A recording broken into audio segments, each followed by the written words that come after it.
उतरलो भावानो बंड्याच्या गाडीत मी आणि माझ्याबरोबर बंड्या. तर चला तुम्हाला काय विषय सांगतो भावानो. आपली गाडी भरलेली लोणावळ्याला, दिरजा पण होता आपल्याबरोबर.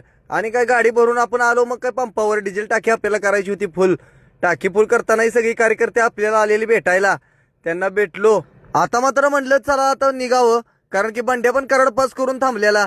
मग काय बंड्या आता गावलाय म्हणल्यानंतर म्हटलं चला आता ट्रक मध्ये आपण बसूया. दिरजाला म्हटलं भावा तू गाडी चालव, मी बंड्या बरोबर बसतो.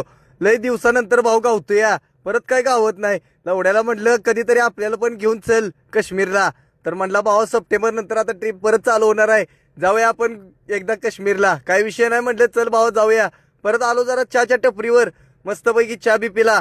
भाऊ म्हटलं आता मला झोपायचं आहे, सकाळी परत दिवसभर गाडी चालवायची. म्हणून भावाला म्हटलं चालतंय भावा तू आता झोप, मी आता निघतो, तू पण निघ मी पण निघतो. म्हणून भावाला आपला लास्टचा निरोप घेतला आणि जा म्हटलं हॅप्पी जर्नी.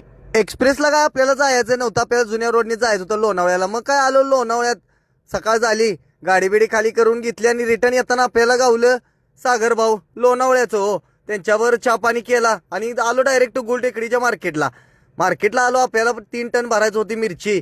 जाता जाता भावानं 5,000 रुपयाचं लागलेलं भाडं. तर म्हटलं जाता आता घेऊन जावं, काय विषय नाही. मिरची बिरची भरली, आरटीओचं जरा भ्या वाटत होतं, काय विषय नाही. आलो सागर डब्यावर 15 रुपये फूट प्रमाणे पट्टी दिली लावड्याने. असू दे म्हटलं. मग काय आलो कराडात. भावानं कसा वाटला ब्लॉग कमेंट करून सांगा, जाताना जरा फॉलो पण करून जावा.